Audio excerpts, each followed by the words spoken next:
Are we here at the appointed hour, at the proper place? Here in our places with bright smiling faces. There's a scary one for you. Anyway, what we'll do today is finish off fitting methods, as we said last week. And the purpose of today is really to finish off DSL, especially DSL-5 and NAL, NL2. Those are the two main fitting methods used today. I will share screen here and just continue sort of from where we had left off last time. So I'll go to here and then make it a PowerPoint. There we go. We had said last week, and as we wound down to a close last week, we had said that one of the genius things about the DSL fitting method of the 1990s was that it was the first fitting method to really flip things right side up so that everything reads in dB SPL, called the SPLogram, and then we can literally map speech. And as you can see, here's long-term average speech spectrum, about 30 dB thick, okay, from its most intense to its least intense. And we described how the mean average was not centered completely in the middle of the range, but basically this lends itself for counseling very well, because the low frequencies of speech you can see are literally above the client's thresholds, whereas the high frequencies of speech are literally below the client's thresholds. Makes a whole lot more sense describing this way on an audiogram than on an audiogram. And so we looked at the goal of DSL. If we wanted to hit their targets, basically you can see the targets would be the plus signs, somewhat in the middle of the dynamic range of the listener. So the floor here, the ceiling of loudness tolerance there, and you want it to lift speech so that when aided, it's all above the guy's thresholds. And so we said a few things about DSL last week. We said it was unique in that it did this. We said it was unique in that it plotted everything in output, okay, in dB SPL. All right. We also said that DSL was very concerned with mic location effect, you know, on a hearing aid. And it also brought into the picture real ear to coupler difference. That's also something that came up big time with DSL. And we said one of the neat things about DSL was that if you factor in RECD, real ear to coupler difference, you might take a child's hearing aid, you can program it on the 2cc coupler, factor in the real ear to coupler difference, and you'll know exactly what that hearing aid will do on that kid. And then you can call the parent to bring the child in and simply fit the hearing aids. So that way the child isn't sitting all through the real ear procedure. So that's called SREM, simulated real ear measurement. And another thing we said about, so here's mic location effect. If you're wearing a CIC versus a RIC hearing aid, the mic is in a different location, and a CIC, you're going to benefit from the added resonance of the concha, all of that stuff. DSL has more than one target. So the emergence of compression-based fitting methods is really seen regarding having more than one target, because as we know, compression gives different gain for different input levels, whereas linear hearing aids give one gain for all input levels. That's the definition of linear versus compression. And so with linear-based fitting methods that we studied 2 weeks ago and last week, those are all based on having linear hearing aids, and they're going to have one target because they give the same gain for a whisper as for average speech as would be to loud inputs. So therefore, here you'll have more than one output target, as seen for this audiogram. Okay, and we talked about 90 dB inputs, 70 inputs, and 50 inputs. So all of these things, and I think I took you through this slide as well last week. So when you're plotting things in output, it's very different, and I want to highlight this, okay? Look at you've got a 50 dB input. So a 50 dB input, what's happening at 1,000 hertz? My output is about 75 dB. The green is the targets, and then the black, blue, and red is what the hearing aid's actually doing. So because they're close together, let's just look at the targets. The target output is 75 dB output, dBSPL, with a 50 input. That means the gain is 25. Whereas for a 70 dB input, the blue, your target output is going to be roughly 85. So 85 output minus 70 input, my gain is only 15, whereas it was 25 for a 50 input. And my target output would be about 95 for a 90 dB input. 95 minus 90 is only 5. So the gain went down from 25 to 15 to 5 as my inputs went up from 50 to 70 to 90. At any rate, the old DSL prescribed a lot of gain and output as compared to other fitting methods. And it's a reputation it still has, even though later versions have reduced things. Let's look at this picture clearly. The bottom is minimal audible pressure. And then we have the client's high frequency hearing loss. Then you see the client's loudness discomfort levels. Then you'll see the plus signs would be the DSL-4, early version, 4 targets. And you can see how the hearing aid was doing okay in the lows for hitting targets. Well, yeah, it's easy to hit 60, but it couldn't hit these targets. Okay, so theory is very different from reality. And if a fitting method manufacturer says you're hitting target, don't necessarily believe that. Always verify with real ear and you may find the bitter truth. This is a picture of Dr. Richard Seewald. Richard Seewald, S-E-E-W-A-L-D, PhD. He's retired now, but he was a professor at Western University in London, Ontario, Canada, about 120 miles west of the big city of Toronto, Canada. He's an American. He's from Connecticut. Anyway, he's showing you how he killed off DSL-4. Put his old straw hat on and sent me a picture. I used to teach at the same university as he did. DSL-4 is now gone, okay? It's now DSL-5. And what happened was they investigated preferred listening levels. Scully, who still teaches there, Lonergan and Seewald, they compared preferred listening levels among children who were experienced hearing aid wearers, adults who were experienced hearing aid wearers, and 24 adults who were new users. And the resultant preferred listening levels for all three groups were well below the targets for DSL-4, so they realized they had to change. Children were dropped a little bit. Children are always given a little bit extra compared to adults. And the reason why is because children don't yet have language like adults do, and so they need all the hearing they can get. Experienced adults, however, preferred 9 decibels overall less gain or output, and new users 11 dB less, especially. And that would make sense. In the meantime, now behind the scenes, you've got NAL, NL1, National Acoustics Labs, and Nonlinear version 1. This comes out of Sydney, Australia, another big pink British Commonwealth country. It originated in 1997, and it, look at this slide carefully, unlike DSL, NAL does not try to preserve loudness relationships among the speech frequencies. DSL does, or did. Look at how the vowels and the voiced consonants are louder than the unvoiced consonants. So louder, z, all those vowel sounds louder and lower.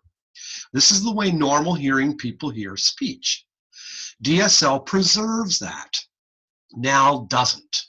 NAL says, doesn't matter. When we amplify, we want all frequencies of speech to sound equally loud. All adjacent speech frequencies, when aided, we're going to make them just sound equally loud. That means NAL is going to prescribe less low frequency gain. It just does. NAL does not preserve loudness relationships among the adjacent speech frequencies. Instead, it seeks to restore normal loudness growth that you've seen here before, just for the overall whole gestalt speech signal. Okay, just for the entire signal. But it does not preserve this loudness relationship among adjacent speech frequencies. That's the important thing to realize. As we covered before, the original NAL wanted to make all speech frequencies contribute equally to the loudness, and we can see that they revised it later on. And the way they revised it in terms of review, look at this slide here. Pretend you've got no hearing loss. So this would be someone with 0 hearing loss going across. The original NAL really dropped the intensity of the lows in order to make all speech frequencies sound equal. Later on, NAL realized they'd gone too far, and they reduced the lows by less in order to make them sound equally loud. That's why NAL and now R, that's why NAL had a little R afterwards. Okay, and we recall with NAL, the original NAL, you added 3 things together, the pure tone average, and divided that by 20 or multiplied it by 0.05. Each threshold was divided by 3 or else multiplied by 0.31. And then you had different values at each frequency to make the speech equally loud. And that was seen here. There's your reduction of lows especially. All right, so that calculation to make the all adjacent speech frequencies sound equally loud. So when you added those three things together, you got your NAL R targets. And then NAL had a little bit of a twist. NAL R had a little bit of a twist to it. And that twist was NAL RP for profound hearing losses. And this is interesting. Don't worry about the stuff on the slide here. Don't really care about that. That came up around 1990, and look at it. They took people with big bad hearing losses. You'll see the yellow and the white. Average audiograms looking like the yellow, and average audiograms looking like the white. And guess what they found in terms of preferred listening levels for these groups of people? The yellow here, they wanted more high frequency gain than the white did. You'd think it would be exactly the opposite. And look at the white. They preferred more low frequency gain than the yellow did, which again is opposite to what you would think. And the reason why is something called audibility versus effective audibility. You see, when you've got hardly any hair cells, really, once something becomes audible, okay, it may be audible, but you can't make much sense out of it because there's so few hair cells in that region. It's almost like a cochlear dead region. And when you've got a cochlear dead region, you're throwing pearls before swine. You're dumping all kinds of gain in that area, but the client can't make any use of it. And so basically the white, the more steep sloping severe loss, they want to steal from the poor and give to the rich.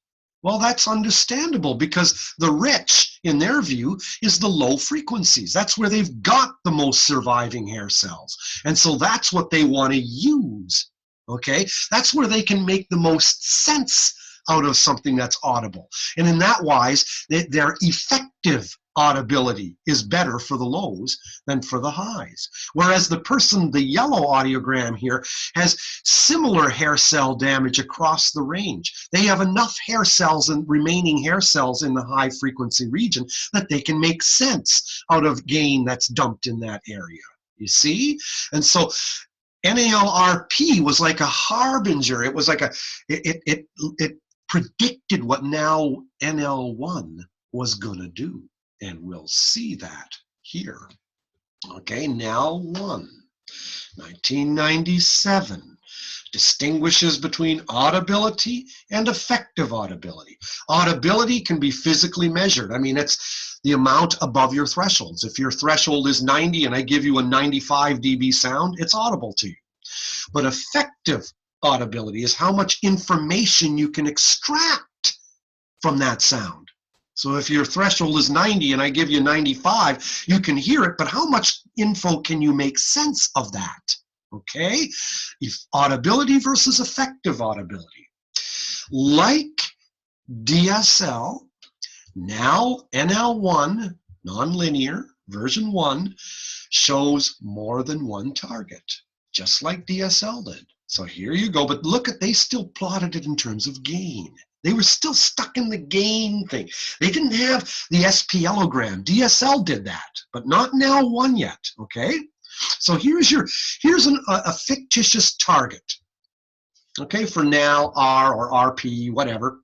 Okay, they came up with, here's your target for some hearing loss.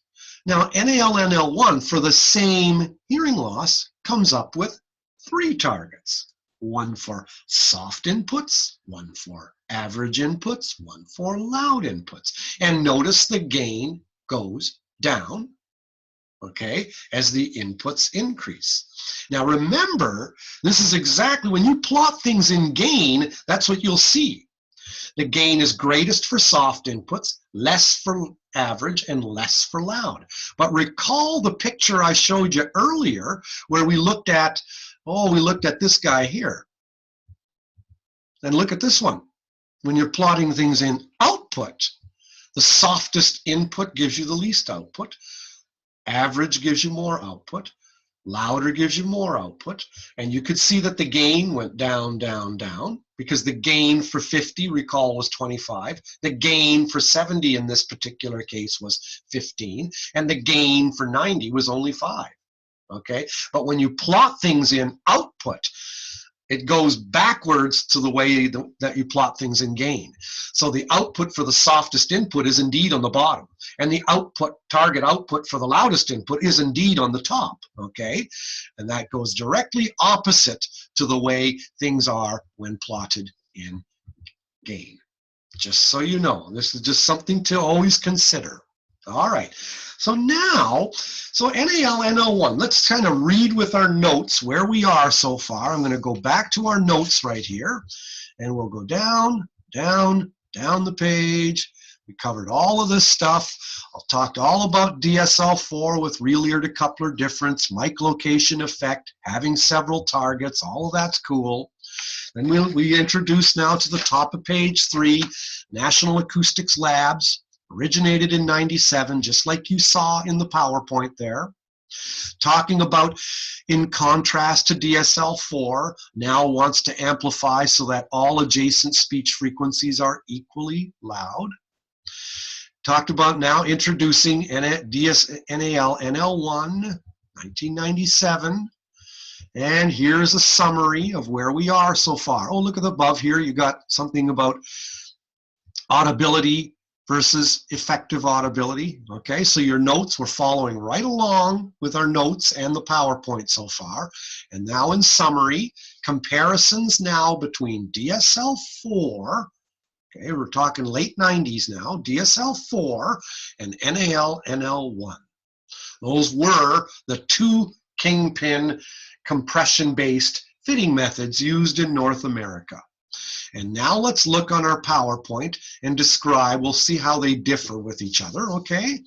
And what we should do, I'll go back here for a second.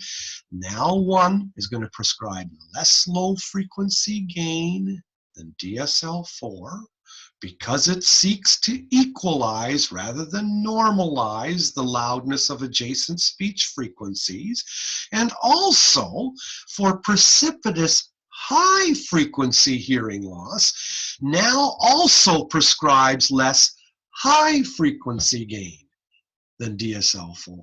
So now prescribes less low frequency gain or output because it doesn't seek to preserve the loudness relationships among adjacent speech frequencies, but it also prescribes less high frequency gain, especially for high frequency hearing loss. And the reason why is because NAL gave up on that. Look at how these targets end in thin air here. Do you see that? And the reason they do is because of the findings of NALRP. This. When you've got lots of high frequency hearing loss, you can't make sense out of the aided output anyway when you've got so few hair cells there. So NAL throws those away and basically says, really, we don't care what you do with the worst high frequencies. That's why their targets ended in thin air. Now we can tie this, see this, we're tying this together here. Now, NAL1 eventually evolved into NAL2. Things keep evolving, and now that seems to have stopped. I think we're kind of, now we've got DSL5 and NAL-NL2. That's where we are in 2017, okay? But the last wrinkle of NAL was from NAL1 to NAL2. And here you look at the targets carefully, okay? The solid ones, the darker ones are NAL2. The lighter ones are NAL1. And these are targets for 50 dB inputs, 65 inputs, 80 inputs. NAL still likes to talk about gain quite a bit. Look at this insertion gain. Who cares? Just leave it, because we're just comparing. And for a gently sloping hearing loss, read what it says here, the NAL1 thin lines and NAL2 heavy lines, the targets for both of these are shown for 3 different inputs. Now, we'll just, with a kind of a distant eye, with a generality, what do you see here? NAL2 seems to provide more a continuous amount of high frequency, mid, and lows, whereas NAL1 has kind of a bump in the middle, doesn't it? NAL1 provides less lows. Look at this. Soft, average, loud for NAL2. NAL1, all the lines are together. So NAL1 provides less low frequency gain, especially for soft inputs. You can see with my cursor here, more mid-frequency gain, and then less high-frequency gain again. Whereas NAL2, all the lines are evenly spread apart here, and it's more continuous right through. And we're going to see this as we close today, as we move on, and I'll show you direct comparisons among all these different fitting methods. We're going to just do this so that we really see it and get an idea here. But the purpose of this slide is just to show you how NAL2 evolved from NAL1. And NAL2, I think, came up around, 2006 or something like that. Here we go. NAL1 versus 2 again, for a flat hearing loss this time, instead of a gently sloping loss. And so you can see NAL1 is the green, NAL2 is the black, and you've got the prescribed gain for soft, average, loud, and in the green for soft, average, loud. Remember, this is gain. They're not talking output. That's how NAL just likes to do things. They do things differently down under. It's just the way they are, okay? Anyway, but look at the general trends again. NAL1 has that bump in the middle. It is a bump in the middle, whereas NAL2 does not. Okay, just kind of weird. We will be comparing targets among DSL4 versus NAL-NL1. Then we're going to look at targets for DSL5 for an adult versus DSL5 for a kid. Okay.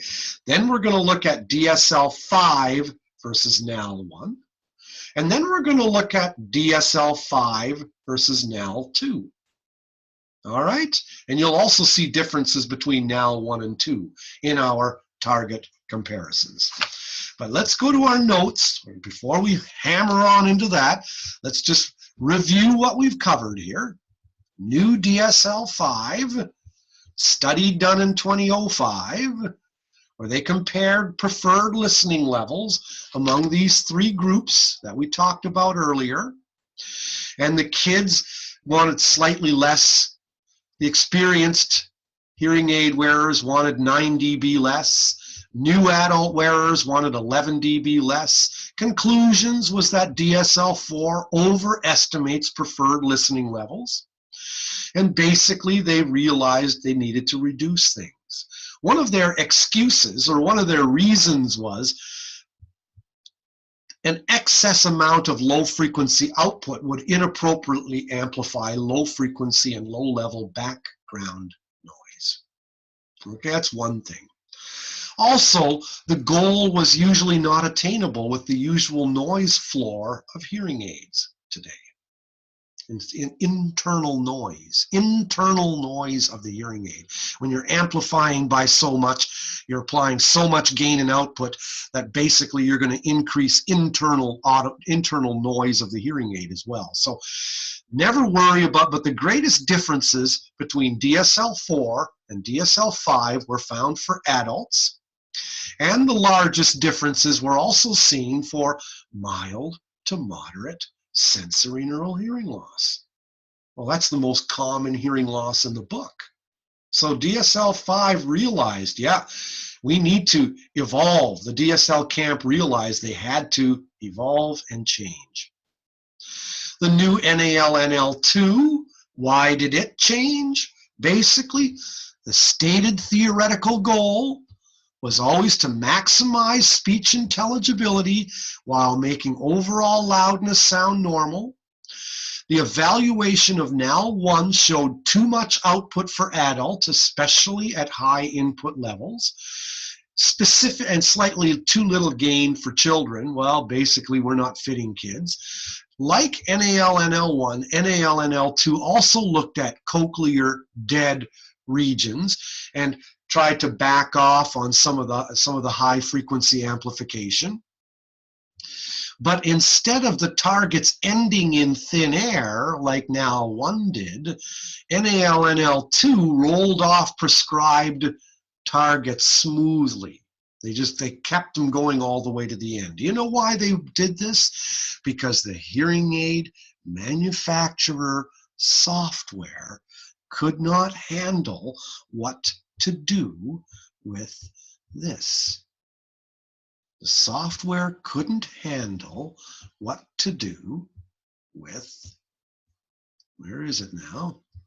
What to do with, I'm looking with this. They didn't know what to do with this.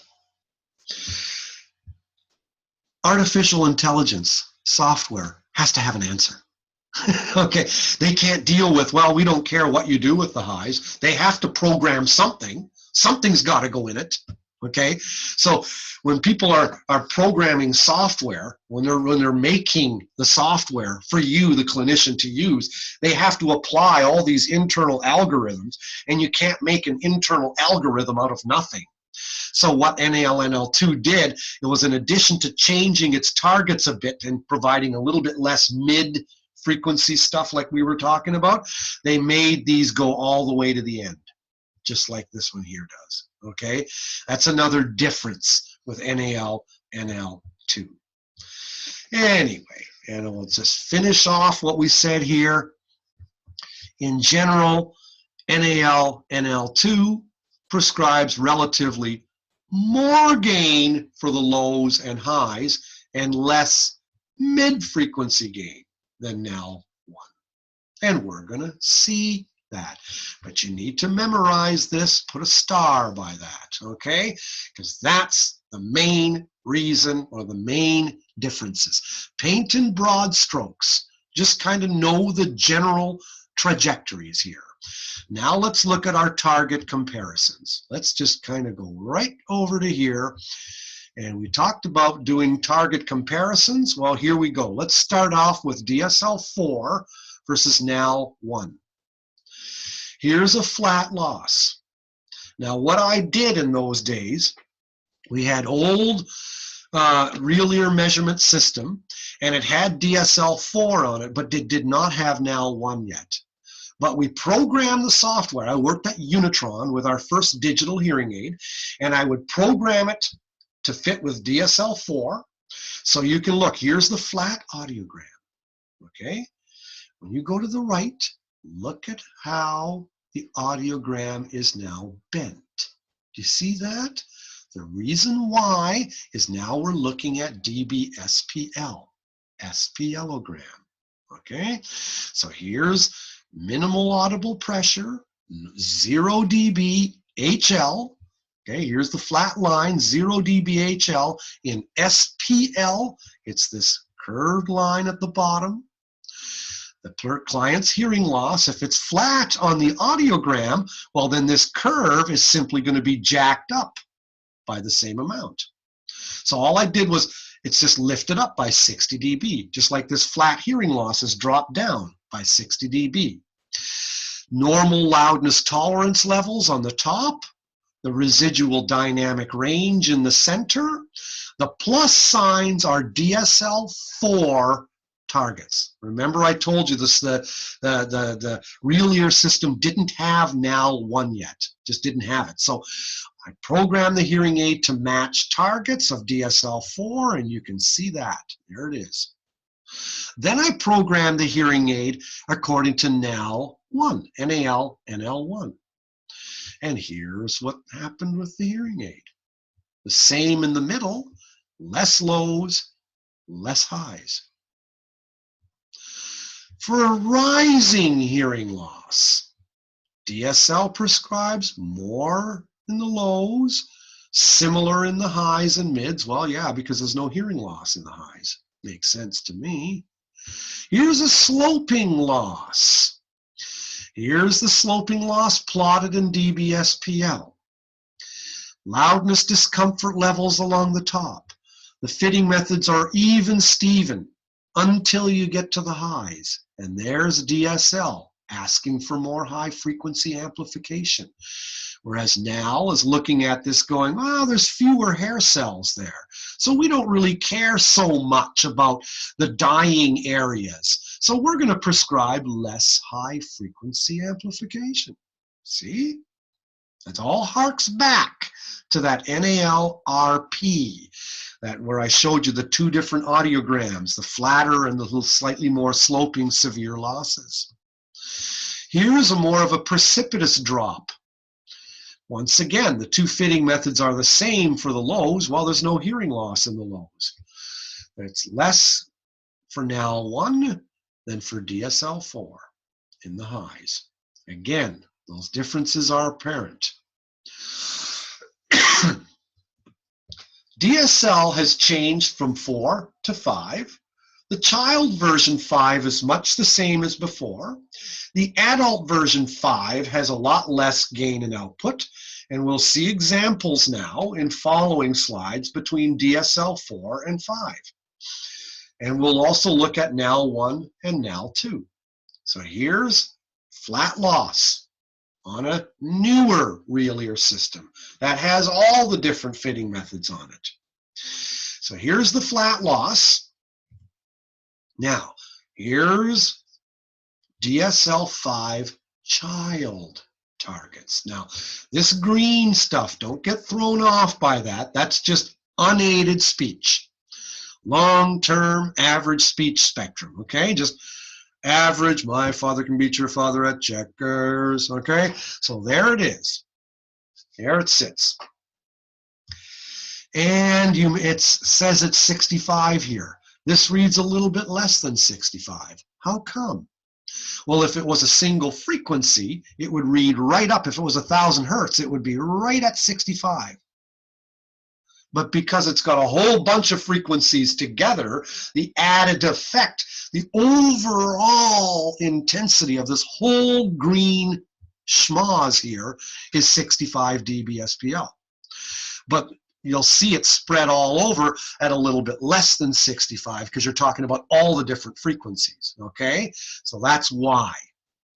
Anyway, so basically this whole green thing represents unaided 65 dB-SPL speech. You can see that the client can barely hear any of it. It's all below his thresholds. And the DSL-5 child targets are these green plus signs. Now notice, they're not quite in the middle of the dynamic range, are they? They're kind of in the bottom third. Keep that close to your mind and your hearts. Keep that in. Now let's go to the next slide. DSL-5 adult. Now the targets are even lower because kids need more amplification than adults. Children don't have as much language acquisition as adults do. But look at those targets closely. Can you see they're way less than in the middle of the dynamic range? I mean, compare those to the targets for DSL-4 for average speech. Look at these. These are right in the middle. You see? So DSL-5 realized it better back off, Jack, because no one prefers that amount of output. So basically, for a child, they're not even halfway. For an adult, they're still less. Now look at NAL 1. DSL-5, NAL 1. DSL-5, NAL 1. NAL 1 wants a little more, especially in the mids. Remember, they have that kind of that bump in the middle. They really drop the lows and the highs, but they ask for most in the mids. Let's take a sloping loss. Just take a slightly different kind, a more sloping hearing loss. When you look at the targets, once again, the green, pay no attention to it, it's just unaided speech. We're focusing on the targets, and these targets are for average speech input. And once again, the unaided speech is a little less than 65 because we're talking about all the frequencies together. Believe me, the whole banana here, this whole green thing is 65 dBSPL. But each individual frequency, of course, is not. Anyway, that's because speech is a complex sound. It has all different frequencies in it. Look at the targets for the child. Look how they are almost in the middle, but not quite. They're in the middle for the lower frequencies, where the hearing is the best. And I say the best because look at this. It's closest to normal. And then they're less, they're about a third or whatever, for the mid to higher frequencies. That's DSL-5 child. Now let's look at DSL-5 adult. Child, adult. Child, adult. Adult has the same shape, it's just less. Okay? So we're looking at DSL-5 adult versus NAL 1. DSL-5 adult, NAL 1. 5, 1. 5, 1. NAL 1 wants more in the middle, but less in the highs. Look at this target, it's even below the threshold. That's what I was telling you. NAL just cuts off those targets. NAL 1, just say, we don't really care what you do. There's not enough hair cells there to help anyway. So leave them alone. So in summary, DSL tended to prescribe more low frequency gain in output than NAL did. Why? Because DSL preserved the loudness relationship among adjacent speech frequencies. In English, this means normal hearing people hear the low frequency vowels of speech louder than they do the high frequency consonants. And NAL says, even though that's the case for normal hearing, when aiding, we're going to aid so all speech frequencies sound equally loud to the client. Okay, we're not going to preserve that loudness relationship that normal hearing people experience. So that's why DSL prescribed more low frequency gain in output than NAL did. But NAL also prescribed less high frequency gain in output, especially for the high frequency hearing losses.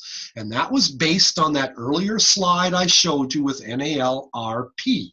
Where when you've got dead, dying, high-frequency areas, those people prefer less high-frequency gain and output than people who still have some high-frequency hearing.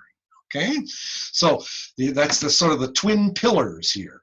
Less low frequency gain in output for one reason, less high frequency gain in output for another reason. And both of those pertain to now. So now 1, DSL5. Now 1, DSL5. All right, now let's move on and compare now 1 to 2.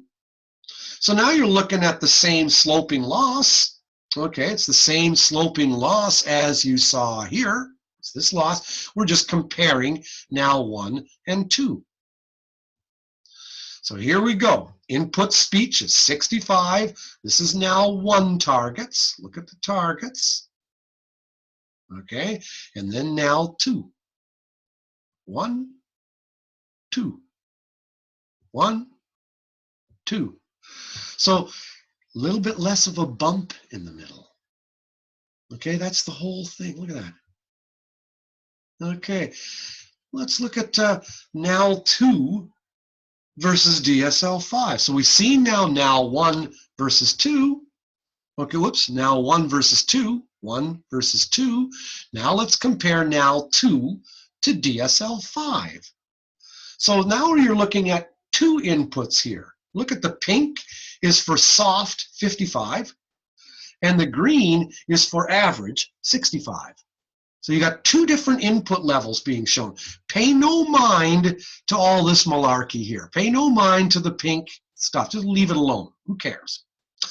Pay attention to the targets. Okay? So this is DSL5 for soft input targets. Look at this. And pay attention here. The targets for soft inputs are hugging the thresholds. Well, that makes sense.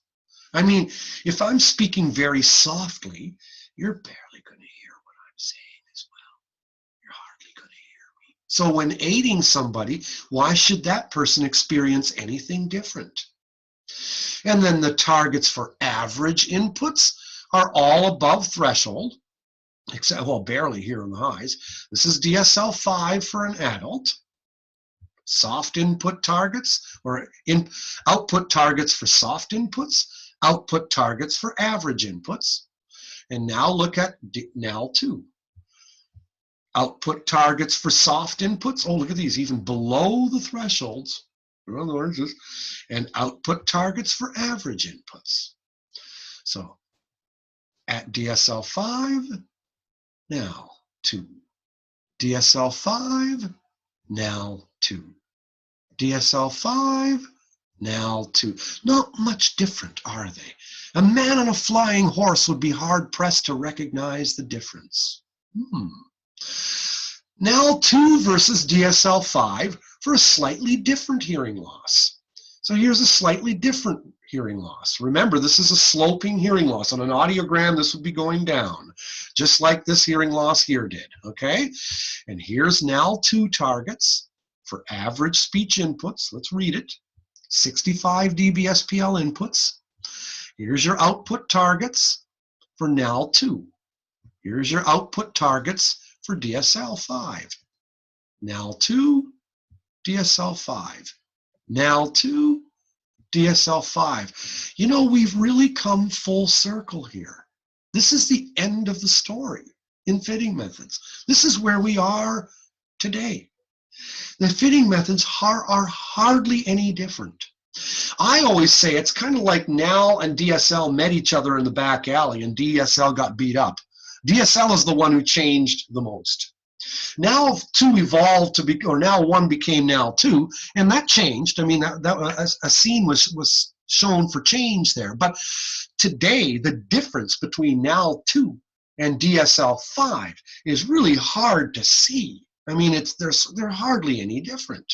So now we'll talk about, so now we're looking at this today, mainly now 2 or DSL5. Now, manufacturers also have proprietary fitting methods, and these tend to roll off the highs. They do. Why? Because software almost always overestimates the gain and output. Software, fitting software, almost always paints a rosier picture. It's got rose-colored glasses. And then real ear almost always shows less than what's predicted by the software. Almost always. Real ear tends to take off those glasses and looks more at the hard, bitter truth of the matter. And it's not that manufacturers are trying to be stupid. It's that when you're making software, you have to add in mic location effect, real ear to coupler difference, the fitting method target. All of this stuff is added up, thump, thump, thump, thump, like Christmas lights on a string. This light, then that light, then this light, then that light. Whereas with real ear measurement, you're measuring all the effects taking place together in real time. Also, manufacturers want to paint a rosier picture. They think it's cool. They like it. Okay, this is the last slide, so I can't go any further here, but let's go to our notes and read to finish off today's talk. Manufacturers' proprietary fitting methods. Let's look at these puppies. Manufacturers purchase the rights to use fitting methods, and that includes DSL and NAL. They pay money. These fitting methods are patented, and because they're patented, the manufacturers have to buy the rights to use these fitting methods. DSL costs manufacturers about $5,000. That's not very much. NAL costs way more.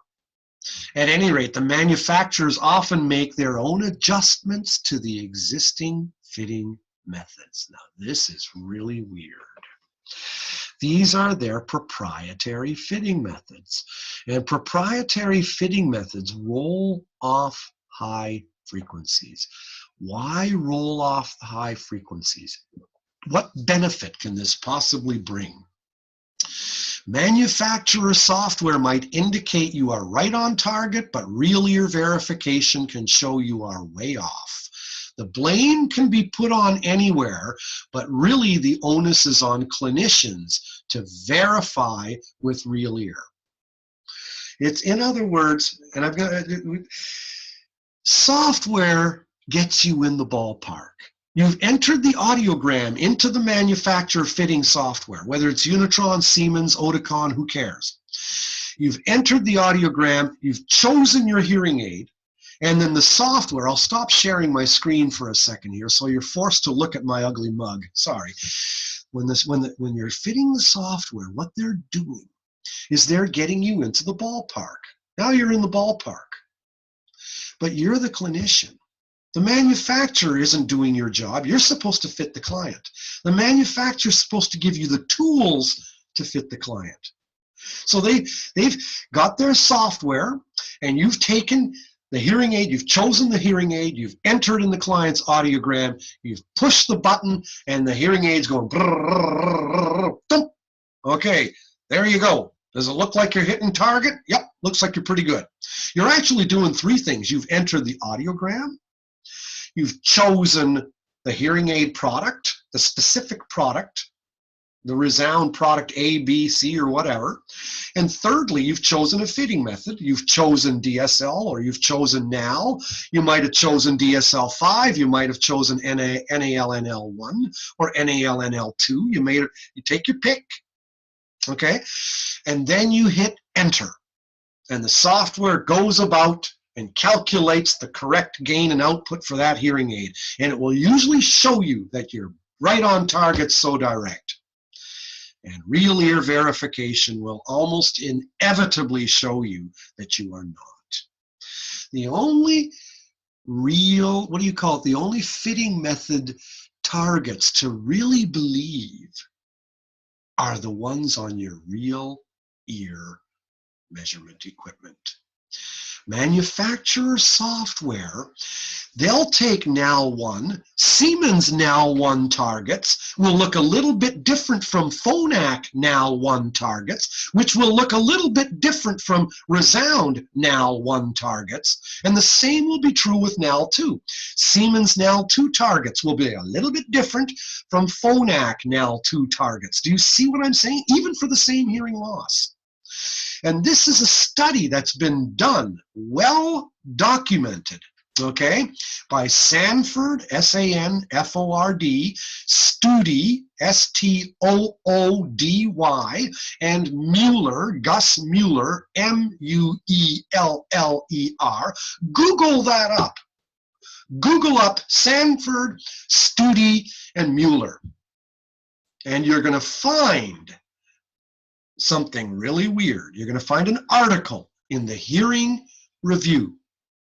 All right, an article in the Hearing Review, and it's going to tell you about how manufacturers take a fitting method because they buy it. They buy it from Now, they'll buy it from DSL, and they tweak it a little bit themselves. So the same fitting method will look a little bit different from manufacturer to manufacturer. Not lying. Sanders, I think it's not Sanders, it's Sanford. It's Sanders. I believe it's Sanders. S-A-N-D-E-R-S, comma, Stoody, S-T-O-O-D-Y, comma, Mueller. Hearing Review. Google it up and the article will pop up for you. It's a good thing to print up or store it on your computer because it's an excellent study done in 2015 highlighting exactly the point I'm trying to tell you here.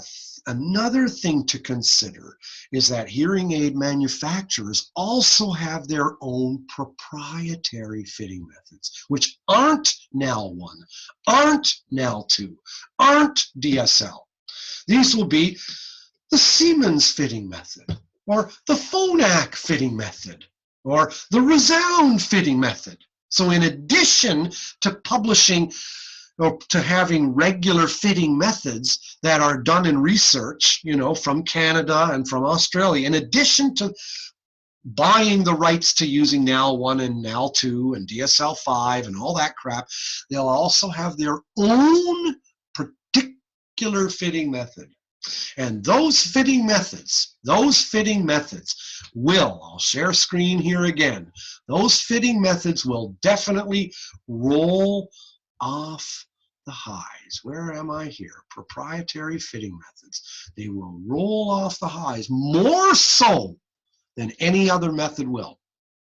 If you compare Resound's own fitting method to Now One or Now Two or DSL-5, the proprietary fitting method will prescribe less high frequency gain and output than the fitting method than the fitting methods they are using that are published.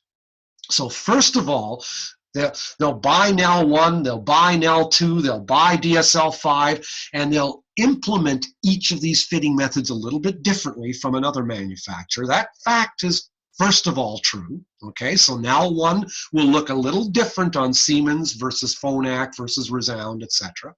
Same with that Now Two, same with DSL-5, but an additional wrinkle, other than that wrinkle, is that each manufacturer will have its own proprietary fitting method, okay? And that proprietary fitting method will prescribe less high frequency gain and less high frequency output than that manufacturer's version of Now One, Now Two, DSL-5. Okay, so the proprietary fitting methods almost always roll off the highs, and they do that so the client experiences hardly any difference, aided versus unaided. They want that. That's how they sell hearing aids. Think of it. Mr. Jones, the farmer, is coming in, and he wants he doesn't want hearing aids. His wife has dragged him in. Now, just bear with me here. Check this out. He's in there and he's raising his hand. doesn't want to be there.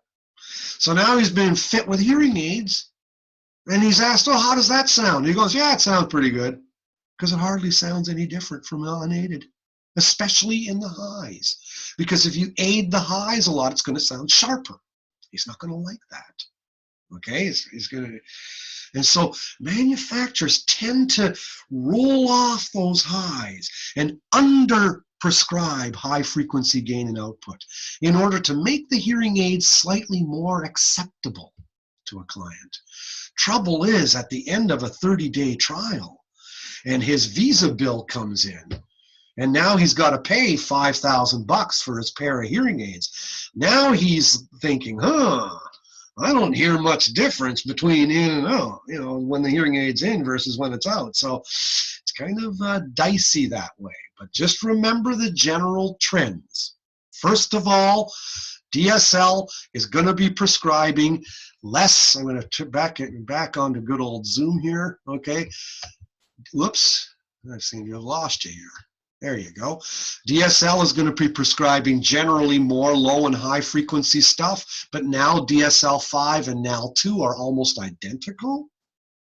All right.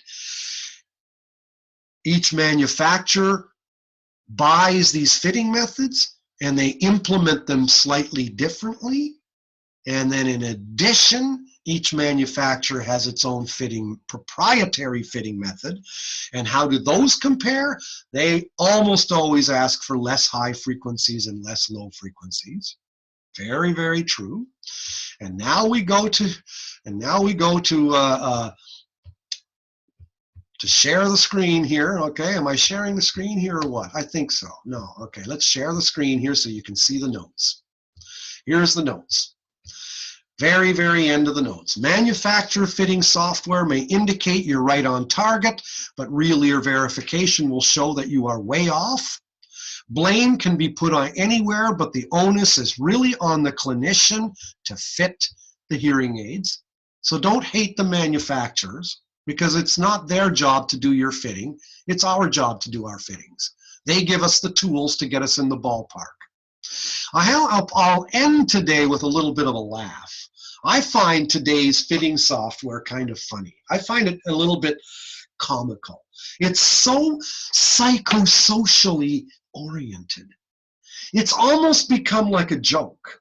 They'll say, does your client have trouble hearing the preacher every second Sunday from a 33-degree angle at a distance of 50 feet? If so, push this button. And it's like, oh my God, where has the knowledge of the clinician, where is that playing a part here? It becomes very, very psychosocial, and it's often we don't end up having a good idea as to exactly what happened when you pushed that button because your client had trouble hearing the preacher every second Sunday at a 33-degree angle at a distance of 50 feet. Okay? Sometimes it becomes a black box, and that's the trouble with clinicians who don't do real ear. They're just believing the software, which was meant to get you in the ballpark, but and when you're not doing real ear, you really don't know what you truly got. And that's why real ear is called verification. Verily, verily, I say unto thee. What is the truth? Okay, so verification is real ear.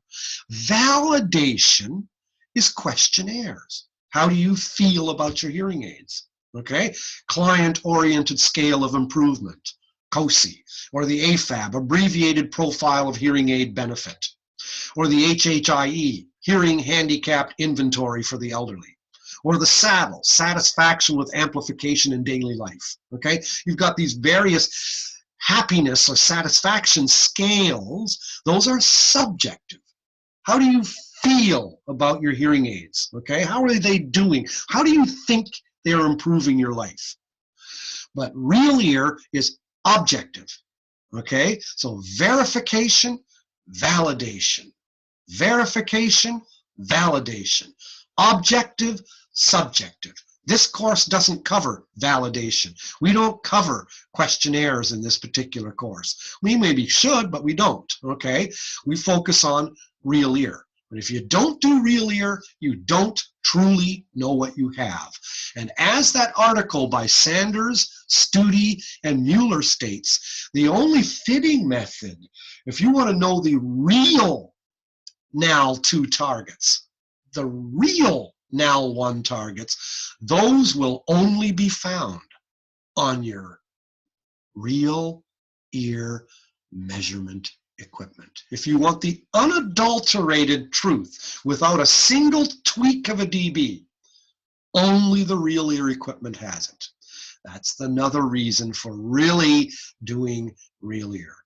Don't blame the manufacturers though, because when you point a finger, you've got 3 long fingers pointing back at you, okay? The idea is love the manufacturers, use what they've got, but know that the onus is on you, the clinician, to verify with real ear.